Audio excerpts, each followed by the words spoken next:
Bienvenido a La Salud en tus manos, un programa que hacemos aquí en Popular Televisión y que también emiten nuestros amigos del grupo Cadena Media. Hoy vamos a hablar de los divertículos del colon y de la diverticulitis.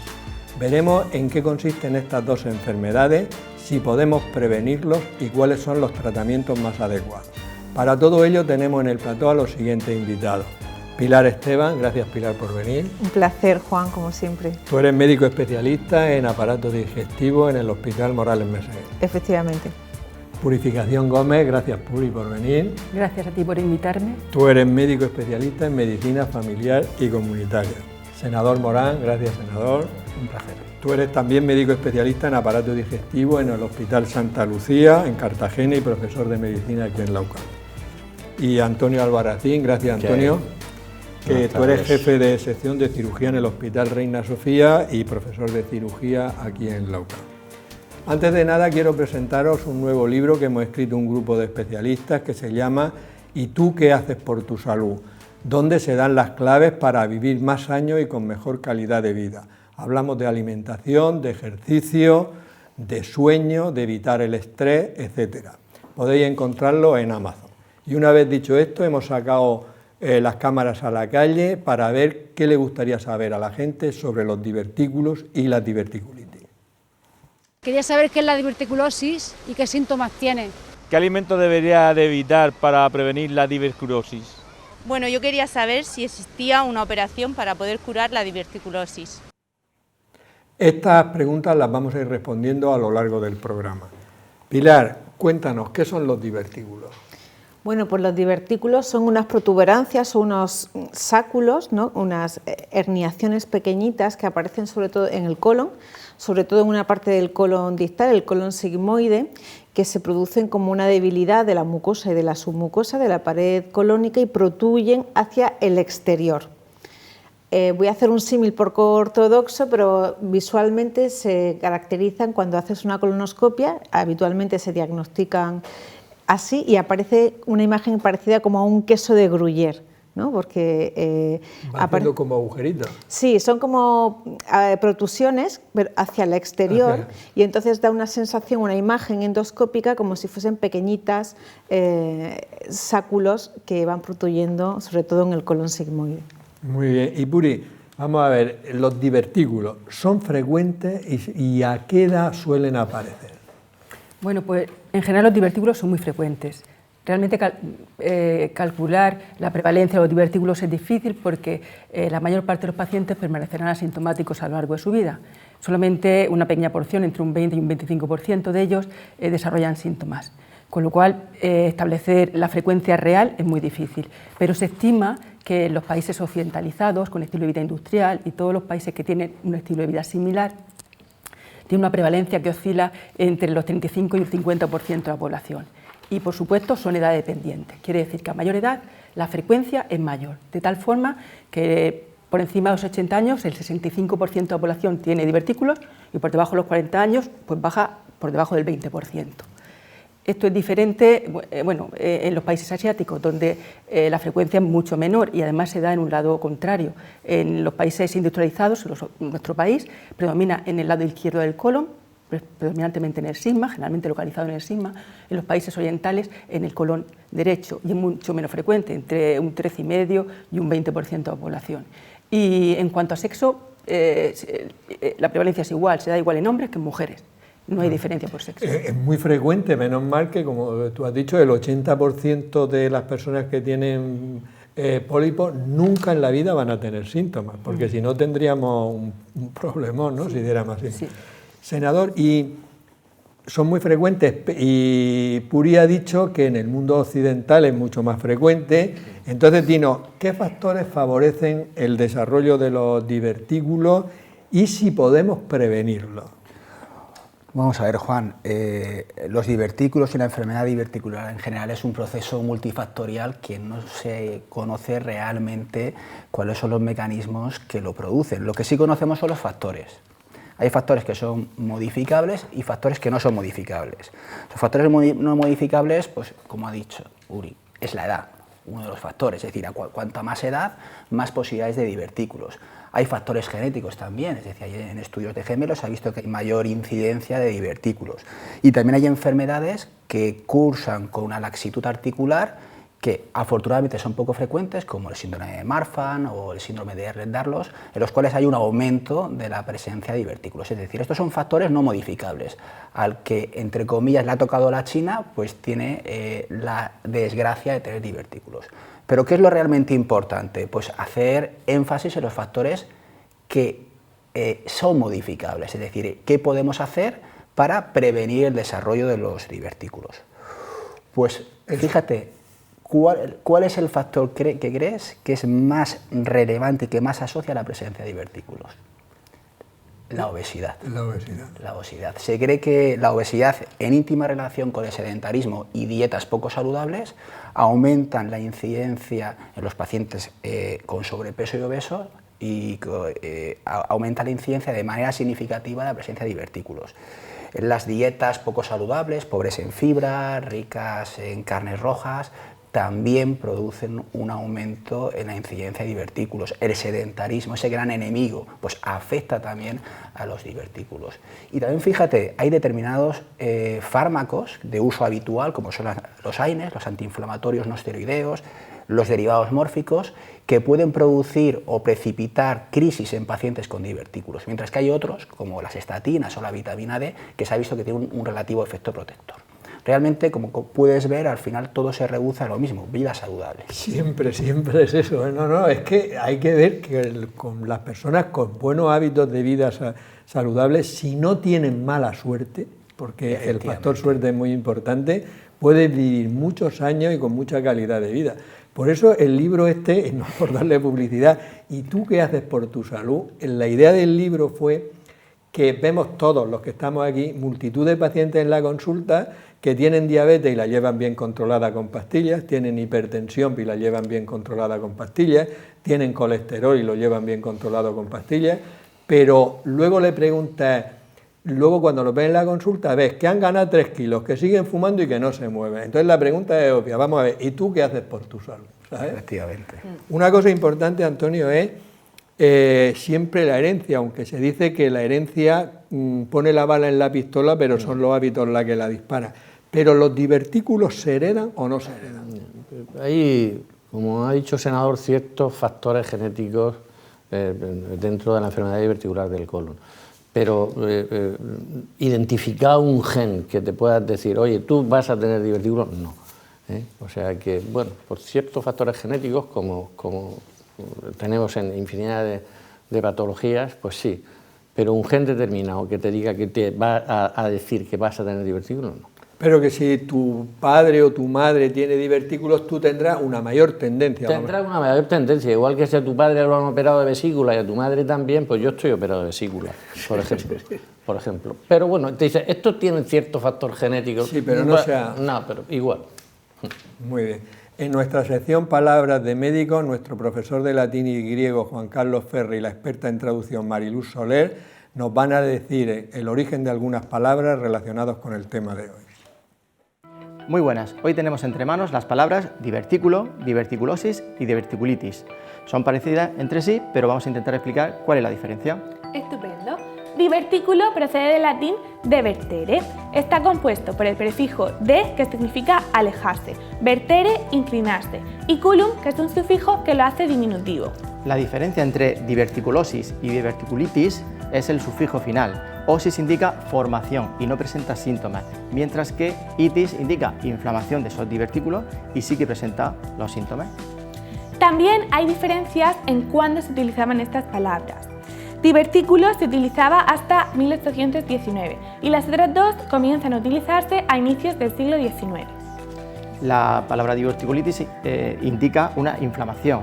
Inflamación viene del latín in más flaman, dentro llama. Se traducía directamente como incendio. No fue hasta que los griegos utilizaron la palabra empíresis para definir a un órgano que estaba hinchado y caliente, cuando pasó a significar inflamación, pues eso, un órgano que está hinchado y está caliente. Aunque suelen darse en cualquier órgano tubular, parece que lo asociamos al colon. Colon es una palabra que pasa tal cual del griego colon, se traduce como miembro y es una parte del intestino grueso que va desde el ciego hasta el recto. Y para saber con certeza si se trata de divertículo, diverticulosis, diverticulitis, lo mejor es hacer una prueba específica que se llama colonoscopia, que viene de colon, que lo has explicado tú, y scopeo, que es observar, para observar por ahí toda esa parte del colon. Así que ya saben, si tienen cualquier problema, lo mejor es acudir a un especialista que le manden esa colonoscopia. Palabras de médicos. Vamos a ver, Pilar, hablamos de divertículos de colon. Aquí ya he oído enfermedad diverticular. ¿Es lo mismo que es la enfermedad diverticular y qué síntomas pueden tener las personas que tienen divertículos? Vale, cuando hablamos de divertículos en el colon, se habla de diverticulosis, es el término general. Simplemente eso hace referencia a que existen divertículos en el colon, ya está. Ya. Cuando ya nos referimos a enfermedad diverticular es que hay una patología o síntomas secundarios a la existencia de esos divertículos. ¿Y qué síntomas puede tener una persona con divertículos? Pues puede tener muchos, pero vamos a empezar desde lo poco y vamos escalando. Entonces, desde lo poco, lo habitual, bueno, tenemos que decir que lo habitual es que sean asintomáticos, ya lo hemos comentado, pero hay algún porcentaje de pacientes que se caracterizan por un dolor habitualmente en el flanco izquierdo, que puede ser continuo o intermitente, y luego también se puede producir sintomatología como alteración del ritmo intestinal, gas, distensión, porque dentro de la etiopatogenia del proceso de la enfermedad diverticular está el sobrecrecimiento bacteriano. Entonces, ese sobrecrecimiento bacteriano puede producir esa sintomatología de gas, distensión, alteración del ritmo intestinal, sobre todo con tendencia a la diarrea, y cuando ya avanza la patología, pues suele caracterizarse por un dolor habitualmente fijo, más o menos constante, en la fosa ilíaca en la izquierda o en el flanco izquierdo, en el lado izquierdo. Pero eso sin llegar a tener, de lo que hablaremos después, que es la diverticulitis. Efectivamente. O sea, estos son síntomas de la enfermedad diverticular. De la enfermedad diverticular. Vale, vale. Cuando hablemos de diverticulitis ya estamos hablando de otra patología. Vale, vale, pero que la enfermedad diverticular, Puri ha dicho que el 80% son asintomáticos, pero queda un 20% que pueden tener los síntomas que tú has dicho.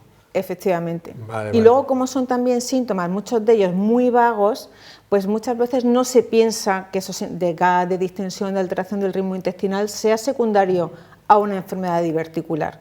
Vale. Y a lo mejor ese porcentaje está infradiagnosticado y hay más gente sintomática que asintomática. Muy bien. Puri, y como médico de familia, ¿cómo diagnosticas tú el paciente o sospechas que un paciente tiene una enfermedad diverticular? Porque luego hay otras enfermedades con síntomas muy similares.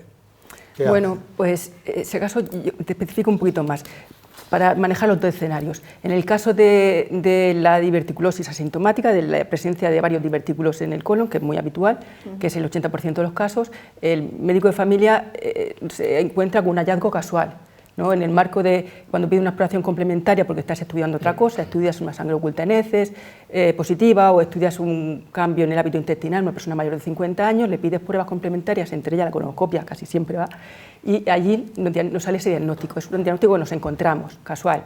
Hemos dicho que es muy frecuente y que el riesgo de complicación es muy pequeño, el 20%.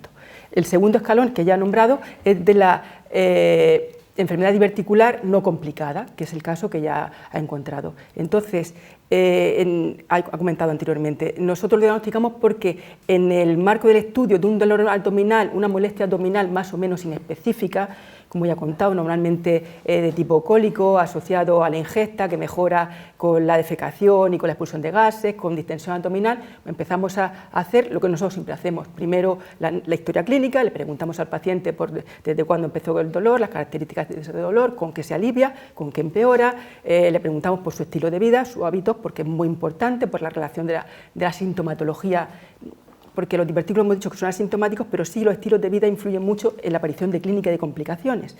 Entonces, pues le preguntamos si practica ejercicio, si su dieta es rica en grasas, en carne roja, en fibra, por los antecedentes familiares, y ya pasamos a la exploración física, que normalmente en este caso es prácticamente anodina. Podemos encontrar algo de hinchazón abdominal, a lo mejor le duele un poquito al tocar, pero la exploración física no nos aporta nada relevante. La analítica, tampoco nos aporta nada relevante en este caso. Y igual, vamos a la exploración complementaria y allí los encontramos. Y como no encontramos otra cosa, atribuimos a la clínica de este paciente, la atribuimos a esa enfermedad diverticular no complicada. Porque por descarte hemos descartado otras cosas. Es un diagnóstico de exclusión. Casi sí, incluso descartamos que tengan otra patología del aparato urinario o del aparato genital que puede dar unos síntomas parecidos. Y realmente la sintomatología es muy parecida al síndrome del intestino irritable. Claro, y eso iba a decirte precisamente, que el síndrome del intestino irritable, que hemos hablado aquí en un programa, también el diagnóstico es descartar las otras enfermedades, que sería un caso en el cual igual sospechas divertículos, le hacen la colonoscopia y no tiene ni divertículos. Entonces ya hablarías a lo otro. A lo otro, al colon irritable. Claro, es que la clínica es muy inespecífica, es un dolor abdominal que tampoco te llama la atención, pero sí que es recurrente, va por episodios y tienes que llegar a dar una respuesta al paciente porque no sabe lo que tiene. Así. Vamos a ver, senador, vamos a ver una persona, imaginémonos una persona que tiene divertículos. Lo digo porque esto le causa mucho inquietud a las personas que ya saben que los tienen. Entonces, ¿qué dieta deben hacer? Y aparte de eso, preguntas concretas. Hay mucha gente que no come tomate porque tiene semilla, o no come uva porque tiene piñones, o los famosos higos de pala o higos chumbos. ¿Qué pueden tomar estos alimentos una persona que tenga divertículos en colon?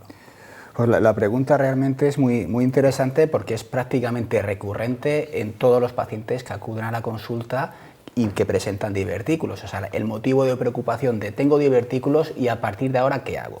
Bueno, se ha comentado antes, no es lo mismo tener divertículos que una enfermedad diverticular. De hecho, la mayor parte de los pacientes que tienen divertículos no tienen ningún tipo de síntoma, con lo cual, en un proceso que tarda décadas en formarse, pues no tiene mucho sentido no tendría mucho sentido el dar un determinado tipo de dieta, cuando ya los divertículos están establecidos.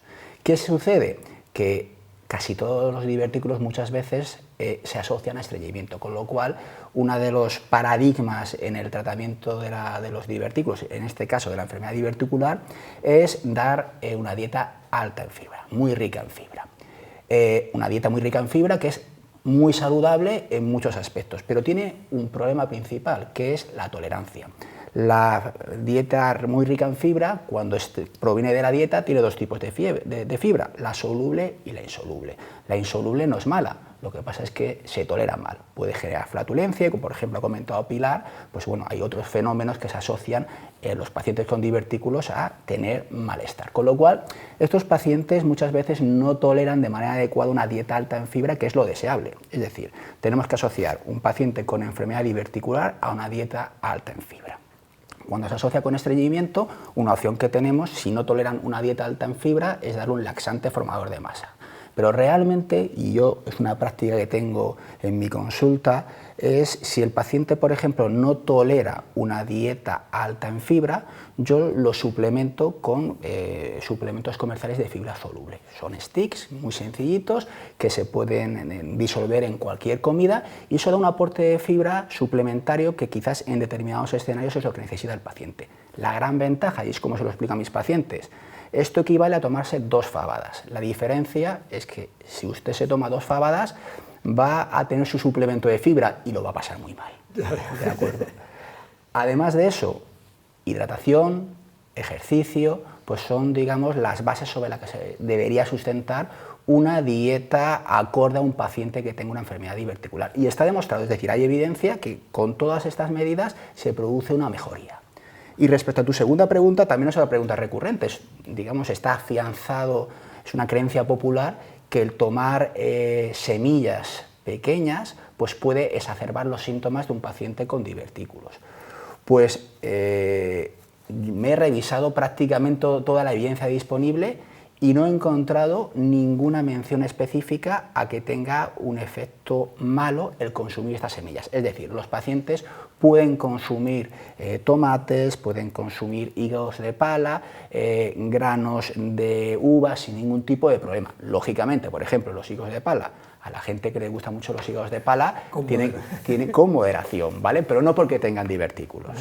Sí, porque son anécdotas que todos hemos vivido en urgencias, gente, sobre todo gente mayor, que es que se comen 20 o 25 higos de pala y llegaban con un fecaloma brutal que había que romperlo con el dedo. Todos lo recordamos. Todos lo recordamos. Ahora ya, bueno, yo no, pero no sé si antes era frecuente. Sí, antes era frecuente, ahora menos. Ahora menos. Vamos a ver, Antonio, vamos a pasar a la diverticulitis. Ya no hablamos de enfermedad diverticular, sino de itis, diverticulitis. ¿Qué es exactamente la diverticulitis? Vamos a pasar a lo de verdad. ¿Cómo se nota que eres cirujano?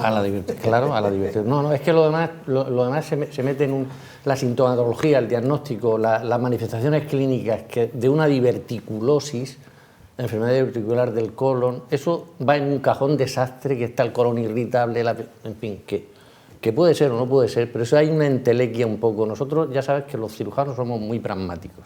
Diverticulitis, sí, la diagnosticamos, efectivamente.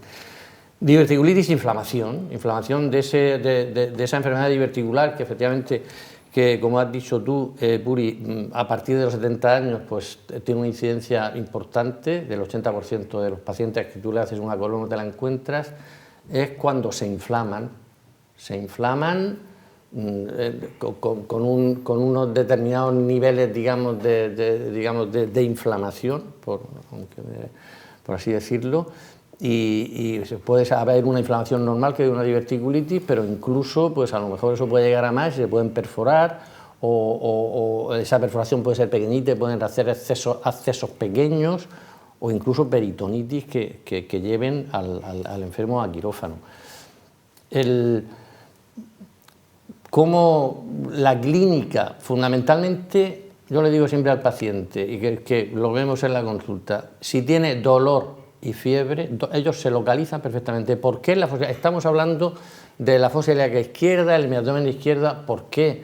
Porque aunque el divertículo lo puedes encontrar hasta en el lado derecho, los que dan más incidencia de patología y se complican más están en sigma y colon descendente. Pues cuando tiene dolor y fiebre, alerta. Usted puede tener ahí una diverticulitis. Dolor, sintomatología, fundamentalmente, dolor y fiebre. Después le seguimos preguntando. Vamos a ver, Pilar, ya ha dicho Antonio dos síntomas muy importantes de la diverticulitis: dolor y fiebre, sobre todo en el lado izquierdo, que por eso se la llama también la apendicitis del lado izquierdo, sí, ¿no? Efectivamente. ¿Qué otros síntomas también puede tener una diverticulitis, aparte del dolor y la fiebre, si son relevantes? Bueno, básicamente esos son los principales, los que te tienen que poner en alerta. Y a raíz de aquello, pues tienes que hacer una prueba de imagen para diagnosticarlo y ver que efectivamente hablamos de diverticulitis no complicada cuando solamente está en la pared del colon y produce un engrosamiento normalmente del marco cólico, del sigma del colon descendente, y cuando ya está complicada, pues cuando aparece, como ha dicho el doctor Albarracín, pues alguna pequeña burbuja, algún absceso de mayor o menor tamaño, perforación, gas fuera del intestino, que ya estamos hablando de un cuadro de una peritonitis. Pero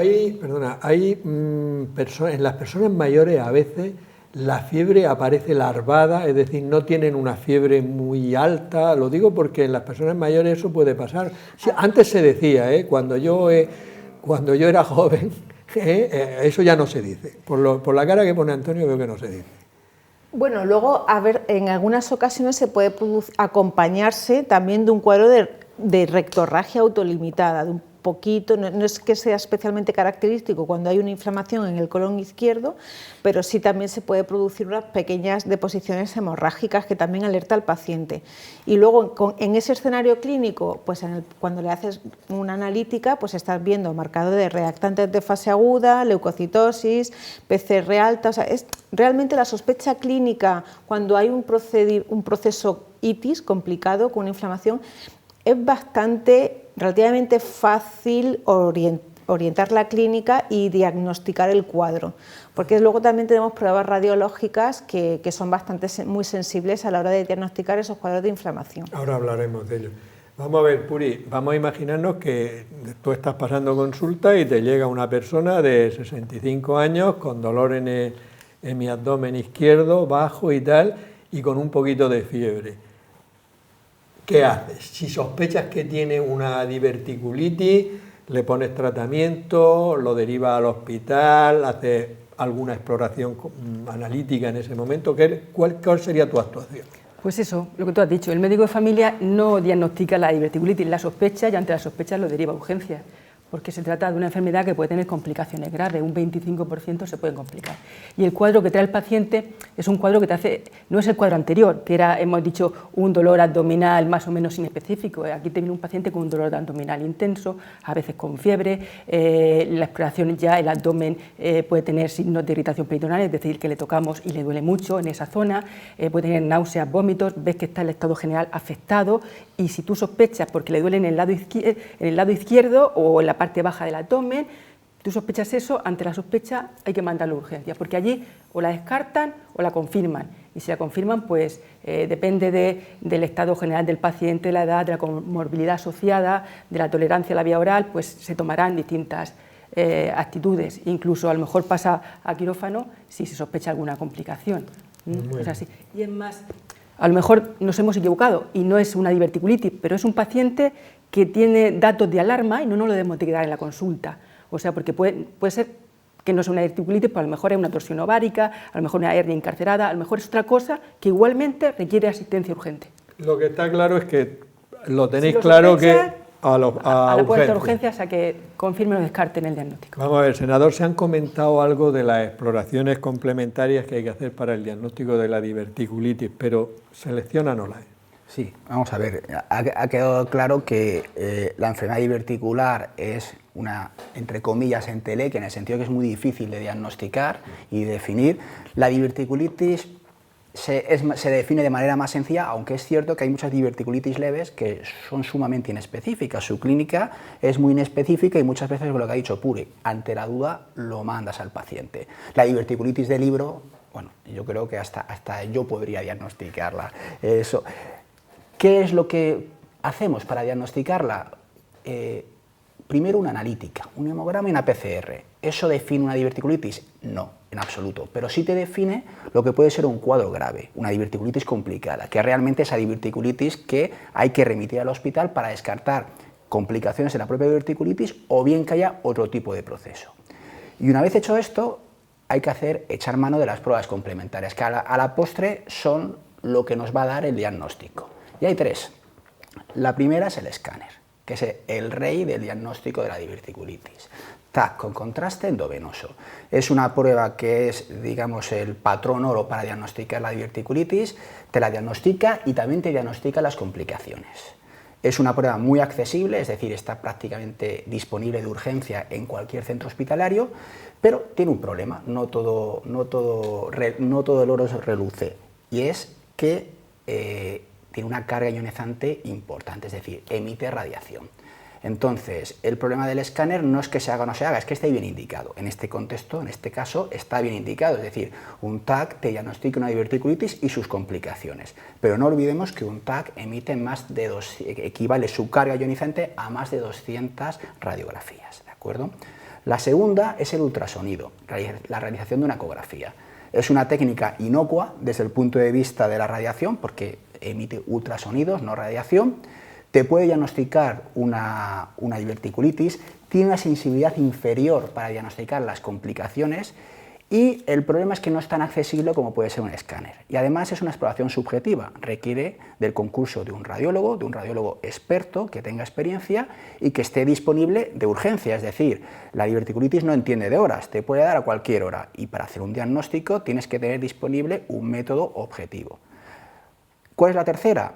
Es la resonancia. La resonancia es una técnica que no emite carga ionizante, tiene una muy buena sensibilidad en el diagnóstico, tanto de la diverticulitis como de las complicaciones. Tiene un problema, y es que no se hace en resonancia de urgencia. Es decir, es una prueba que consume muchos recursos desde el punto de vista de tiempo y no está disponible para esta indicación, pero que en teoría sería una prueba que muy posiblemente tuviese un valor si tuviese otras características.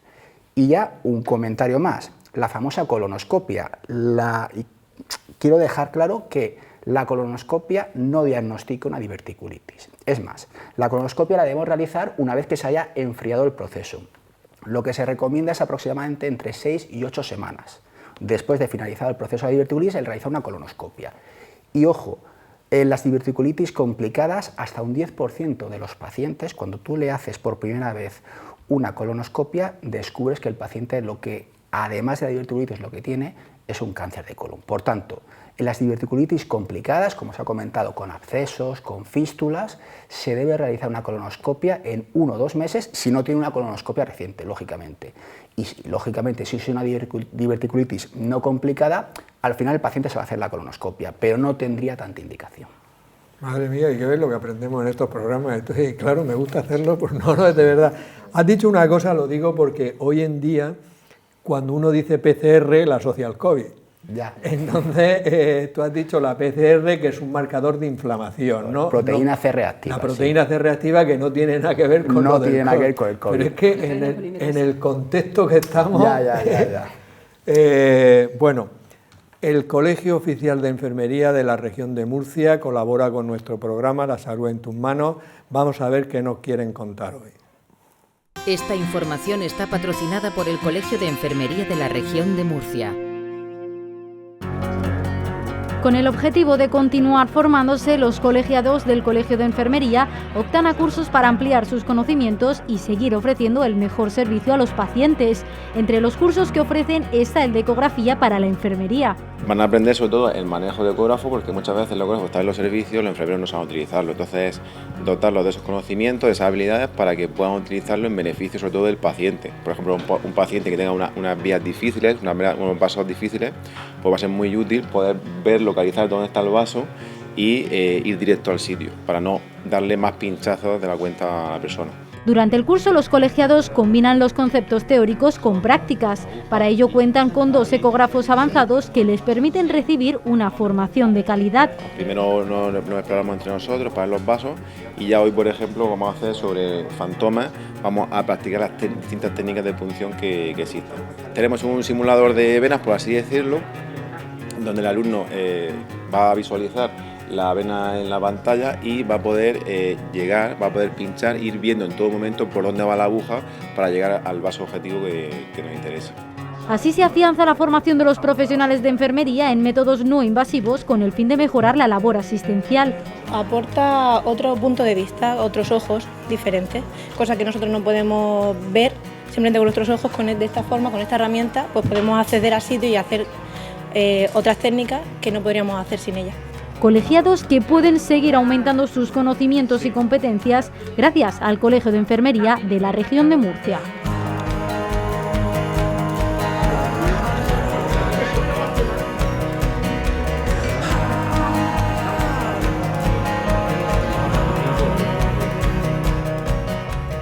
Esta información está patrocinada por el Colegio de Enfermería de la Región de Murcia. Vamos a ver, Antonio, antes he comentado yo, por lo menos esto se decía antes, ¿no?, que en las personas mayores a veces los síntomas no son tan claros como en más jóvenes. Vamos a poner un caso. Una persona de 75 o 80 años. ¿Qué podemos hacer en estos casos para hacer el diagnóstico precoz y si hay alguna prueba más específica? ¿O tienen los mismos síntomas que los jóvenes? Juan, te voy a puntualizar un par de cosas. Vale. Primero, personas mayores. ¿Por qué lo has dicho tú? Es que la fiebre no fiebre. No, personas mayores es porque cuando nosotros en la historia clínica del paciente o en las manifestaciones clínicas nos falta la fiebre, vemos a nosotros en la clínica, al cirujano, normalmente el diabético suele cursar con fiebre o no. Vemos muchísimos diabéticos, nos da mucho miedo, sobre todo cuando valoramos las colecistitis y tal, que no tienen fiebre. Diabéticos y enfermos inmunodeficientes, que sean personas mayores. Punto. Esa relación con personas mayores, pero no por otra cosa. No por otra cosa. Una persona mayor con una carga de salud importante te hace fiebre, te hace leucos, te hace fiebre, te hace leucos, te hace dolor, te da una clínica como una persona de 30 años, igual. Eso por una parte, fiebre. Otra, diagnóstico. Quería puntualizar una cosa. Vuelvo al pragmatismo del cirujano. El TAC, pero el TAC me da igual que le... No, el TAC tiene una especificidad y sensibilidad de diagnóstico del 98 al 97%. Un TAC por la puerta de entrada con contraste intravenoso y si puede ser oral también. Yo sé que lo voy a diagnosticar, yo sé que incluso me puede diagnosticar que tenga un cáncer de colon también ahí. Sé que me va a diagnosticar que tiene si está perforado o no.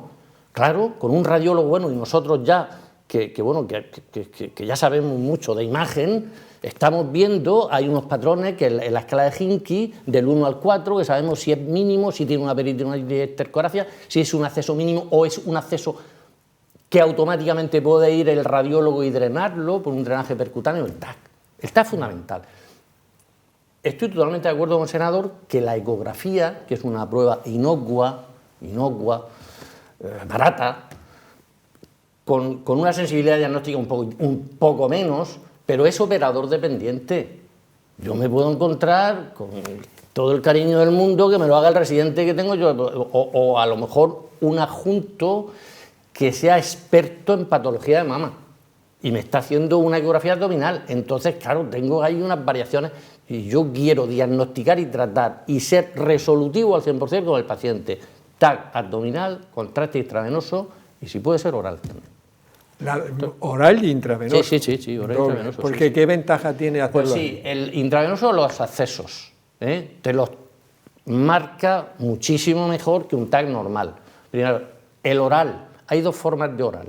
Pues por boca, que le puedes dar, que a lo mejor tampoco puedes esperar tanto por ver si hay alguna complicación o algún divertículo mal, o muchas veces también ponemos contraste hidrosoluble por el ano a muy baja presión, que te va dibujando perfectamente todo el sigma y donde está el problema.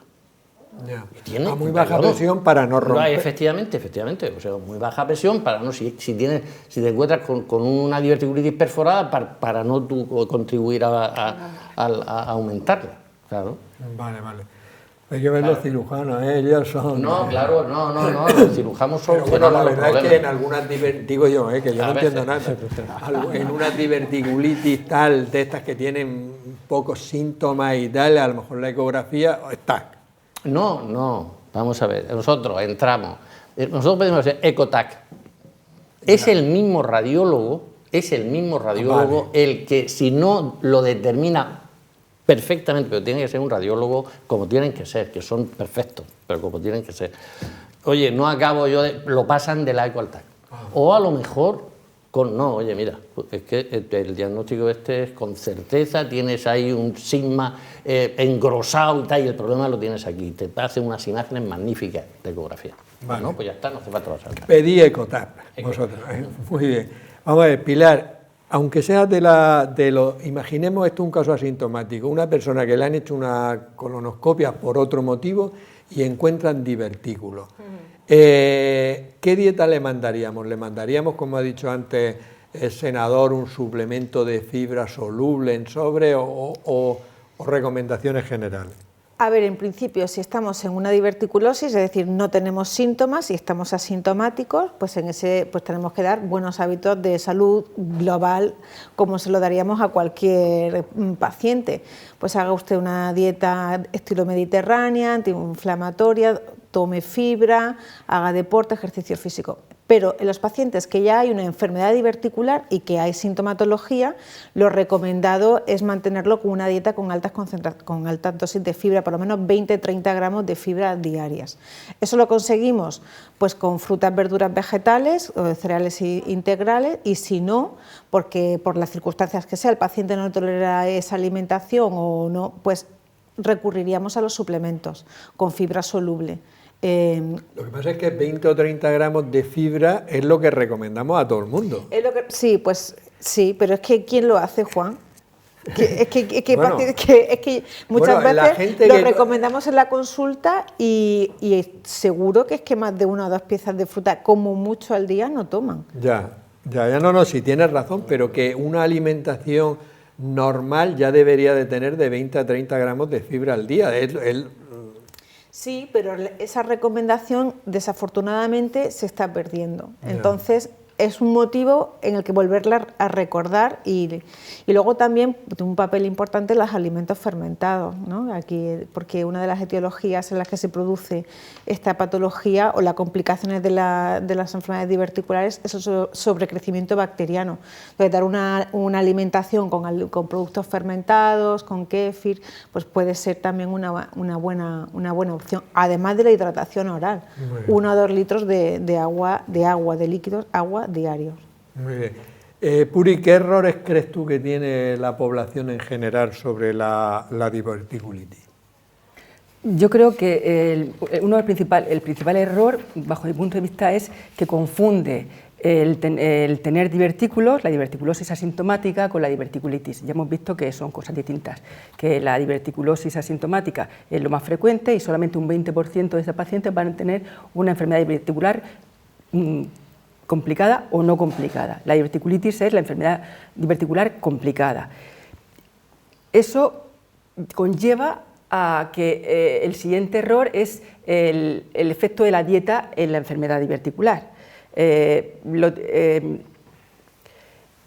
En general, como hemos visto, cuando un paciente tiene una enfermedad diverticular, o sea, una diverticulosis no sintomática, la recomendación es lo que ya ha dicho Pilar, ¿no? Un estilo de vida saludable con ingesta de fibra y abundante. Cuando uno tiene una diverticulitis, en ese momento, en el episodio agudo, se le pone a dieta. Y hasta que no se resuelve la diverticulitis, no se le introduce la fibra. Entonces, yo creo que también el error que subyace del error anterior, del primero, del concepto inicial, es el de la dieta, si la fibra es buena o mala. La fibra es buena cuando uno no tiene una enfermedad diverticular complicada y mala en ese momento, en ese instante, pero después se reintroducirá. Otro error es que el pensar que los divertículos se curan. Los divertículos es una deformidad del tubo intestinal y no se curan, pero no nos tiene por qué dar problema, como hemos visto y nos vamos a decir reiteradamente. Tampoco se heredan. ¿Por qué se producen? No se sabe muy bien por qué mecanismo se produce. Parece ser, como ha dicho el senador, que es un proceso multifactorial en que influye la carga genética, pero también influye la dinámica del intestinal, también influye la inervación, influyen muchas cosas. Otro error, que se curan, no se curan, los divertículos no se curan, esa deformidad no se curan, no se heredan. Y no sé si alguno me dejó alguno más. No, está bien, pero quizás una de las cosas, todas son importantes, pero es que cuando uno tiene una diverticulitis, la dieta que se da es o nada o sin fibra, y luego ya se incorpora la fibra cuando tienen la enfermedad diverticular o divertículos asintomáticos, ¿no? ¿Estaríamos de acuerdo? Sí. Vamos a ver, senador, tratamiento médico de la diverticulitis. Lo digo porque si lo coge Antonio lo opera, vamos. No, yo creo que Antonio con su buen criterio hará lo mejor por el paciente. Era una broma. Vamos a ver, afortunadamente la mayor parte de las diverticulitis son diverticulitis no complicadas y que con tratamiento médico, tratamiento conservador, evolucionan de manera favorable. Solamente un porcentaje pequeño de diverticulitis complicadas evolucionan mal, y esas que evolucionan mal son las que requeriremos el concurso del cirujano. En este caso, como siempre reitero, me encanta estar con Antonio. Si estuviese Antonio de guardia, y yo tuviese una diverticulitis, me gustaría que él me operase, estaría tranquilo. Y dicho esto, afortunadamente creo que Antonio no me ha, por lo poco frecuente que es la complicación de la diverticulitis. ¿Cómo tratamos una diverticulitis? Pues lo primero que tenemos que plantearnos es, ¿el paciente debe ingresar o no debe ingresar? ¿De acuerdo? Muchas diverticulitis las puede pasar un paciente en casa, diverticulitis no complicadas. ¿Cuáles son los criterios de ingreso? Todas las diverticulitis complicadas deben ingresar. Una vez que se le ha realizado ese escáner con contraste oral e intravenoso y te demuestra que tiene una complicación, aunque el paciente esté muy bien, tiene que ingresar, porque se puede complicar a posteriori. Pero si el escáner te dice que es una diverticulitis no complicada, hay una serie de escenarios en los cuales sí tiene que ingresar el paciente. Paciente de edad avanzada, paciente inmunodeprimido, incluyendo paciente diabético, paciente con mal estado general, con dolor, con fiebre de alto grado. Son pacientes que sí deberían ingresar, aunque el escáner te diga que no hay ningún tipo de problema. Una vez que el paciente está ingresado o tienes el diagnóstico hecho, tienes que iniciar tratamiento antibiótico, oral o intravenoso, entre 7 y 10 días. Hay un par de estudios, uno sueco y uno holandés, que analizaron toda su serie de casos, miles de casos de manejo de diverticulitis, no complicada. Y una de las conclusiones que sacaron es que diverticulitis no complicadas sin tratamiento antibiótico tenían la misma evolución que con tratamiento antibiótico. A pesar de que son estudios observacionales, no son estudios randomizados, sí te apunta la posibilidad de que puedas seleccionar un pequeño grupo de pacientes sin patología y tratarlos de manera, digamos, sintomática, sin tratamiento antibiótico. Todavía hoy en día no hay ninguna sociedad que adopte estas premisas, es decir, diverticulitis, tratamiento antibiótico. Bueno, hidratación. El tema de la dieta que se ha comentado, siempre que se pueda, el paciente tiene que comer. El efecto trópico de la dieta es fundamental en el tubo digestivo. Solamente en determinados escenarios, diverticulitis complicada, con abscesos, con fístula, con intolerancia oral, deberemos aguantar y no dar una dieta oral. Y esta situación la tenemos que reevaluar constantemente, día a día, con el objeto de, en cuanto podamos, reintroducir la dieta. Hidratación, como he comentado, y la analgesia. También es muy importante. Acuérdate lo que te comenté al principio, evitar el consumo de antiinflamatorios no esteroideos y de derivados mórficos, porque pueden empeorar la diverticulitis. Hay que dar otro tipo de analgésicos, ¿de acuerdo? Paracetamol, metamizol, etcétera, etcétera. Y después, lo que te he comentado, en la medida de lo posible, en seleccionar qué pacientes pueden ser manejados de manera ambulatoria y en algún escenario podríamos evitar el uso de antibióticos. Normalmente, ¿cuánto tiempo se tardaría desde un episodio de diverticulitis no complicada que se puede tratar con antibióticos incluso en la casa, a que esa persona ya haga una dieta normal y luego ya una dieta rica en fibra? Aproximada, por tener una idea. Bueno, es muy variable, pero bueno, entre 2 y 4 semanas es un periodo de tiempo razonable para que, de todas maneras, es el propio paciente el que lo va a decir reintroduciendo la dieta. Pero no olvidemos que una dieta oral resulta fundamental por el efecto trófico que te he comentado. Muy bien. Vamos a ver, Antonio, ya vamos a ir un poquito más rápido porque llevamos 50 minutos. ¿Con qué enfermedades se podría confundir una diverticulitis, lo que llamamos diagnóstico diferencial? Pues, como hemos comentado hace un rato en la mesa, que a la diverticulitis también se le llama la apendicitis del lado izquierdo, pues con una apendicitis. Hay veces que el colon sigmoide, que todos conocemos la anatomía que tiene, es un bucle en algunos pacientes muy largo y muy móvil y puede estar lateralizado al lado derecho. Y en el lado derecho producir la inflamación del divertículo. Hace poquísimo hemos tenido nosotros un caso de esos, pero poquísimo. Y con un médico anestesista. El paciente era el médico. Sí, era médico. El pegado ahí en el lado derecho y una apendicitis. Con el TAC lo... Sí, con el TAC un radiólogo avezado, si tú no ves la imagen, la interpreta el radiólogo. Bueno, con una apendicitis puedes hacer el diagnóstico diferencial y también hay que llevar mucho cuidado con el cáncer de colon. Con el cáncer de colon, que también te ayuda mucho el TAC.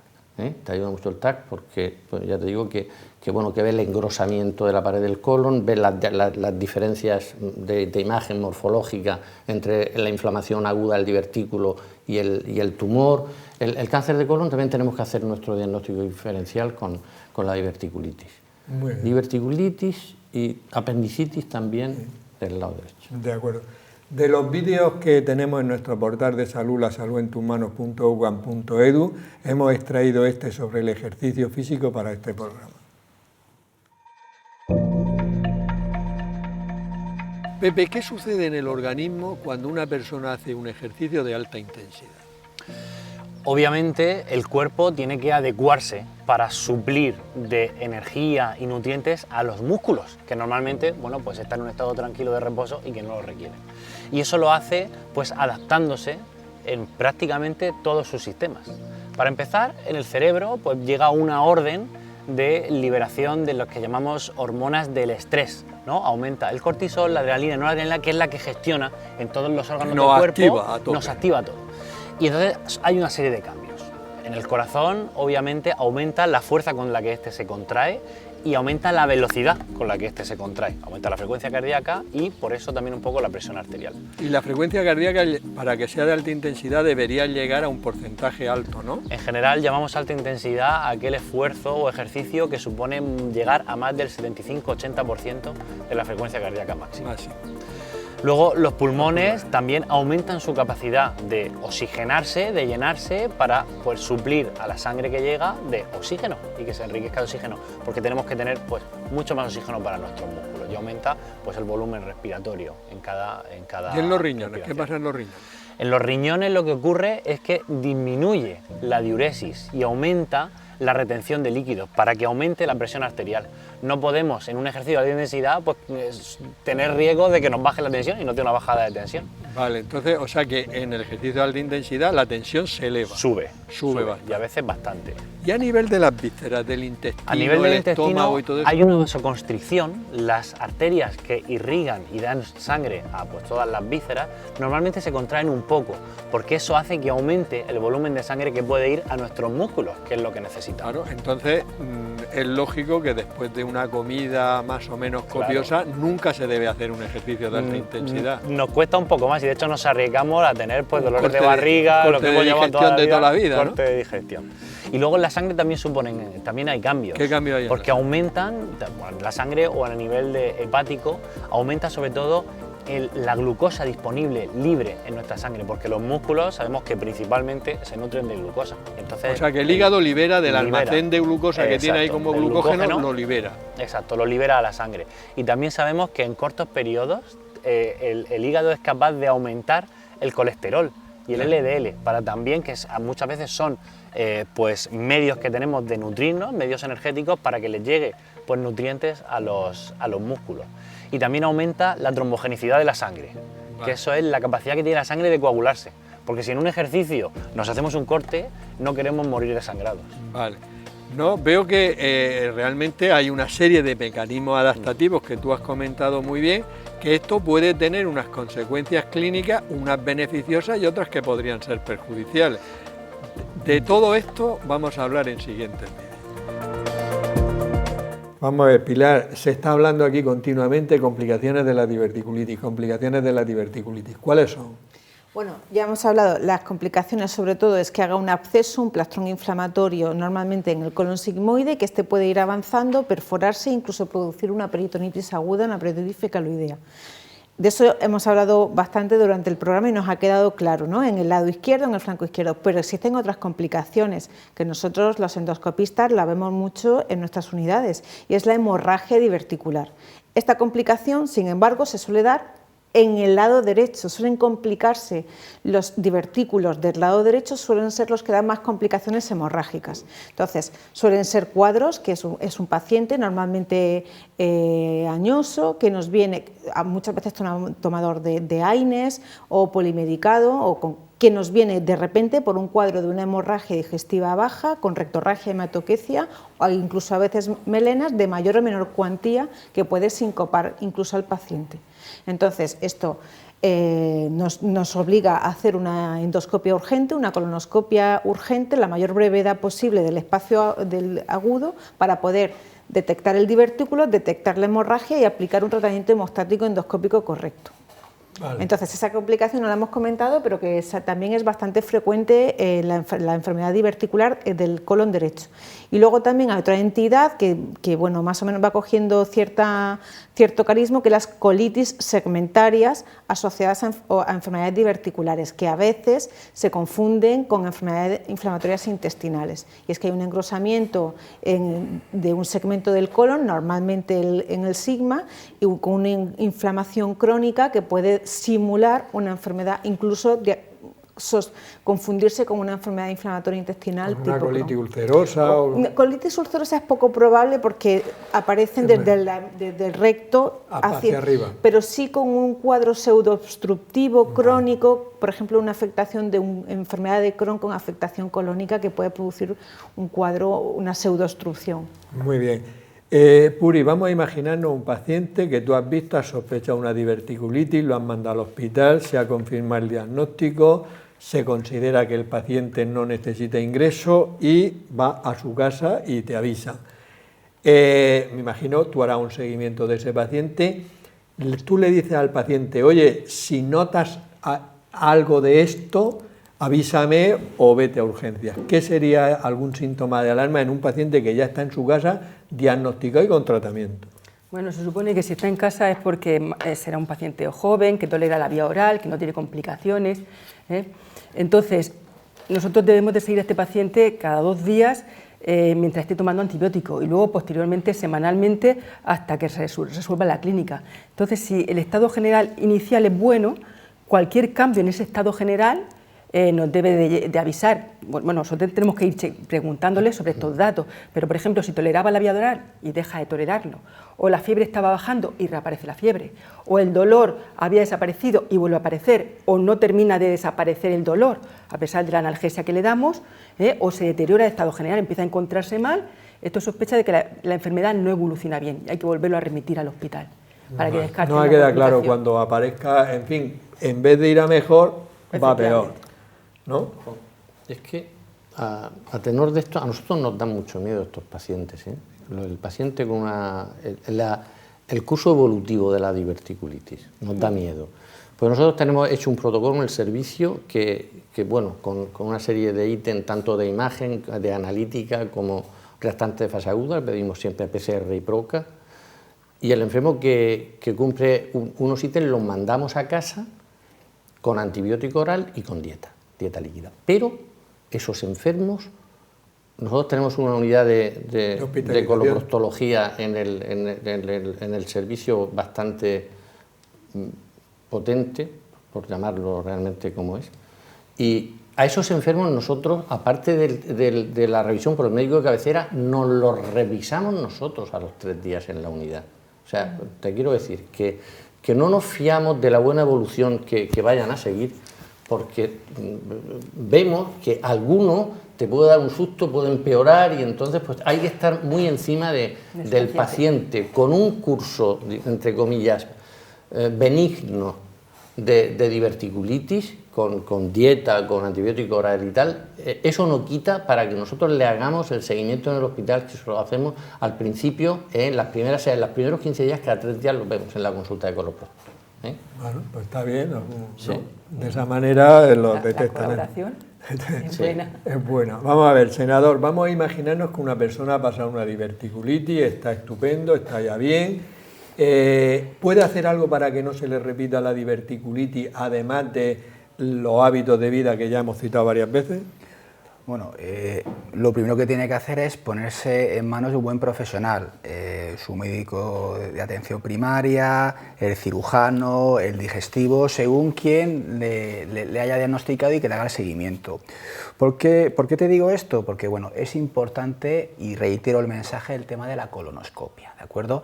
Estos pacientes se tiene que valorar realizar una colonoscopia en un intervalo relativamente corto, cuando esa diverticulitis se haya enfriado, ¿vale? Y no genere lógicamente la realización de la prueba más problemas.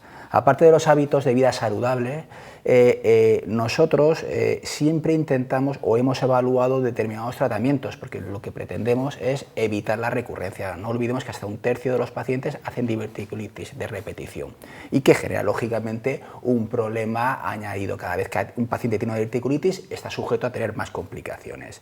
Se han evaluado varios tratamientos: la mesalazina, que es un antiinflamatorio, y la rifaximirina, que es un antibiótico no absorbible con un perfil excelente de efectos secundarios. Pues bien, es práctica habitual el dar ciclos cortos de este tratamiento antibiótico de rifaximirina durante varios meses, la primera semana, para evitar la recurrencia. Pues he de comentarte que no hay evidencia en la literatura científica que avale esta práctica, es decir, son fármacos que no tienen efectos secundarios, pero que no hay una diferencia en la evolución. Es decir, nos podemos encontrar, yo he recetado rifaximina sin ningún, y la he recetado hasta hace muy poquito, y realmente no hay una evidencia. Es decir, más allá de el fomentar hábitos de vida saludables, el modificar ese sobrepeso, ese sedentarismo, no tenemos herramientas que puedan, entre comillas, digamos, desde el punto de vista farmacológico, proteger la recurrencia de la diverticulitis. O sea, hábito y hábito. Antonio, vamos a justificar... Totalmente de acuerdo con el senador. Bueno, totalmente. Pero es que... un especialista... el cirujano tiene que ir, lo digo siempre, tiene que ir de la mano del digestólogo, si no se estrella. Muy bien. Pero tú eres cirujano, Antonio. Sí. ¿Cuándo se opera una persona con diverticulitis? Te he dicho antes que nosotros tratamos las complicaciones. Efectivamente, nos encanta que los endoscopistas nos operan las hemorragias, nos encanta que cuando la diverticulitis se complica con una hemorragia digestiva, que lo pueda solucionar el endoscopista. Y nosotros, bueno, primero, vamos a ver, sin enrollarme mucho, el acceso. Lo primero, si es un acceso con las 4 determinaciones que te he dicho antes, no peritonitis, sino los 2 grados de Hinkie que te he dicho antes, 1 y 2, lo primero, hablamos con el radiólogo intervencionista para ver si son tributarios de drenaje percutáneo. Primera opción. Si con eso se le puede solucionar, fenomenal, pues seguimos la evolución de la diverticulitis, se enfría, como ha dicho el senador, después se le pide la colono para ver bien todo, para hacer la estrategia a seguir, para ver bien todo el colon y tal. Ese acceso. Ahora, si la diverticulitis que operamos de urgencia, la perforación no ya acceso, sino que te hace una peritonitis. Entonces tú en los 2 últimos grados que tienes una peritonitis purulenta o una estercoracia. Está claro. En eso pues tienes que operarlo y te encuentras pues con un caso pues delicado por un enfermo séptico, ya también dependiendo de la edad, que tienes que hacer una resección intestinal, el plastrón donde está toda la inflamación lo tienes que resecar, el enfermo se lleva habitualmente una anastomosis de intestino, de colon, una unión de colon que como sabemos todo el mundo y saben todos los pacientes, te pueden tener sus problemas de fugas y tal, y entonces es una cirugía, digamos, con su riesgo. Pero que tenéis perfectamente claro los motivos, tú lo has dicho, de la indicación quirúrgica. Claramente. O sea, la indicación quirúrgica, digamos, urgentísima, que sería esa, la perforación, y después una quirúrgica un poco electiva. O sea, nosotros tenemos enfermos en planta que han tenido un proceso, con un ingreso por una diverticulitis, con un acceso, que el acceso se lo ha pinchado el radiólogo y que la historia que tiene es un enfermo, por ejemplo, los enfermos por ejemplo, de 30 a 60 años recidivan mucho, los tenemos visto que recidivan muchísimo los procesos diverticulares, las diverticulitis. Y si ese enfermo se le ha pinchado un drenaje, está ya fenomenal en la planta y tal, pero es el tercer episodio que tiene, pues probablemente le planteemos que una opción sería operarlo y quitarle tal. También diciéndole que le solucionamos el problema y que probablemente no vuelva a tener nunca, pero que no se lo podemos asegurar, porque tiene divertículos en otra zona del colon, con un tanto por ciento de 10 o el 15% de poder complicarse, pero que lo tiene que saber. Muy bien.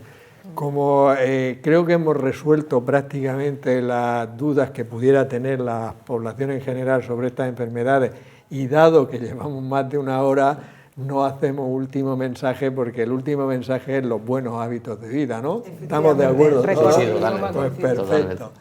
Por mi parte nada más, solo recordaros que en el portal de salud, lasaludentusmanos.ugam.edu, podéis encontrar información sobre hábitos de vida saludables y prevención de muchas enfermedades.